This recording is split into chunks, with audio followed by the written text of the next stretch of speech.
Hello friends, कैसे हैं आप सब? आशा करता हूँ अच्छे होंगे। आज हमारा शक्ति 48 नियम का 12वां दिन है। यहाँ पर मैं आपको नियम नंबर 12 बताऊंगा। तो चलिए स्टार्ट करते हैं। शिकार को निरस्त करने के लिए थोड़ी सी ईमानदारी और उदारता का इस्तेमाल करें। विचार: एक सच्चा और ईमानदार कदम बेईमानी के दर्जनों कदमों को ढक लेगा। संदेह करने वाले लोगों के रक्षा कवच आपकी ईमानदारी और उदारता के कामों से शिथिल हो जाते हैं। जब आपकी थोड़ी सी ईमानदारी उनके कवच में छेद कर दे, तो इसके बाद आप उन्हें इच्छा अनुसार धोखा दे सकते हैं और उनसे मतलब निकाल सकते हैं। सही समय पर दिया गया उपहार यानी ट्रोजन हॉर्स भी इसी उद्देश्य को पूरा करता है। शक्ति की कुंजी: धोखा देने का मूल मंत्र है ध्यान भटकाना। जिन लोगों को आप धोखा देना चाहते हैं, उनका ध्यान भटकाने से आपको धोखा देने का समय और मौका मिल जाता है।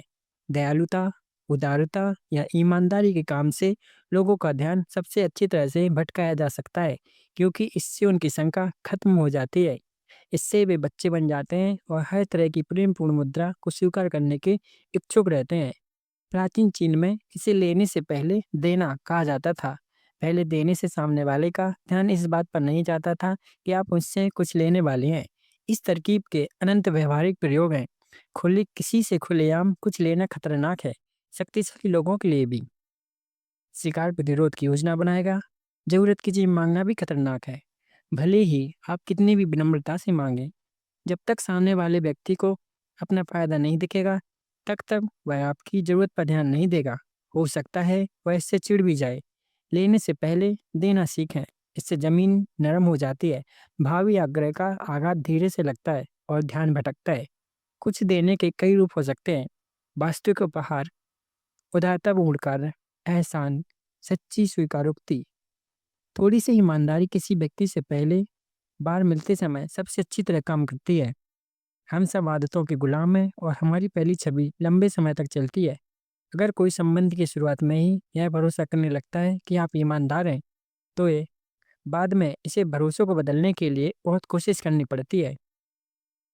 इससे आपको रणनीति बनाने का काफ़ी मौका मिल जाता है। अक्सर ईमानदारी का एक ही काम पर्याप्त नहीं होता। ज़रूरत है ईमानदारी की प्रतिष्ठा की। यह प्रतिष्ठा बहुत से कामों से बनती है, जो महत्वहीन भी हो सकते हैं। एक बार ये प्रतिष्ठा बन जाए, तो पहली छवि की तरह ही इसे हिलाना भी आसान नहीं होता है। प्राचीन चीन में चेंग के डुइग वू ने यह फैसला किया कि वह सशक्त बने रहे, हू राज्य पर कब्जा कर लेगा। उसने अपनी योजना किसी को भी नहीं बताई और हू के राजा से अपनी बेटी की शादी कर दी। फिर उसने एक सभा बुलाई और अपने मंत्रियों से पूछा, मैं किसी देश पर आक्रमण करने के बारे में सोच रहा हूँ। हमें किस देश पर हमला करना चाहिए? जैसे उसे उम्मीद थी, एक मंत्री ने जवाब दिया, हमें हू राज्य पर हमला करना चाहिए। ड्यूक गुस्सा दिखाते हुए बोला, हू अब हमारा मित्र राज्य है। तुम उस पर हमला करने का सुझाव कैसे दे सकते हो? इस गलत बात के लिए उसने मंत्री का सिर कलम करवा दिया। हू के राजा ने इस बारे में सुना। उसने सोचा कि उसके पास हू की ईमानदारी के बहुत से सबूत भी तो हैं। इसके अलावा बू ने उसके साथ अपनी पुत्री की शादी भी की है, इसलिए उसने बू से खुद को बचाने के लिए कोई सावधानी नहीं बरती। कुछ सप्ताह बाद बू की सेनाएं हू राज्य में घुस गईं और उन्होंने पूरे देश पर कब्जा कर लिया। ईमानदारी सावधान लोगों को निरस्त करने के सबसे अच्छे तरीकों में से एक है, लेकिन यह एकलौता तरीका नहीं है। कोई भी महान या निस्वार्थ दिखने वाला काम ऐसा ही कर सकता है। शायद इस तरह का सबसे अच्छा काम उदारता दिखाना है। बहुत कम लोगों को उपहार नापसंद होता है, भले ही वह उनके सबसे पक्के दुश्मन ने दिया हो। इसलिए यह लोगों को निरस्त करने का सबसे अच्छा तरीका होता है। उपहार से हमारे अंदर छिपा छिपा बच्चा जाग जाता है और हमारा रक्षा कवच ढीला पड़ जाता है। हालांकि हम अक्सर दूसरों के कार्यों की आलोचना की दृष्टि से देखते हैं, लेकिन हम तोहफे के पीछे छुपी कुटिलता को शायद ही कभी देखते हैं, जिसके पीछे अक्सर बड़े उद्देश्य छिपे होते हैं।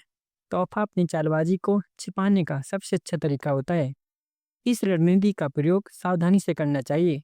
अगर लोग इसे भांप लेंगे, तो कृतज्ञता और स्नेह की कुंठित भावनाएं नफरत और अविश्वास में बदल जाएंगी।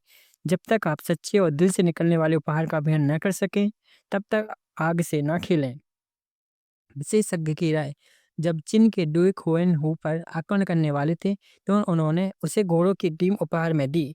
जब अर्ल चू चाओ पर आक्रमण करने वाला था, तो उसने उन्हें विशाल रत्न तोहफे में दी। इसलिए कहा जाता है कुछ लेने से पहले आपको देना चाहिए।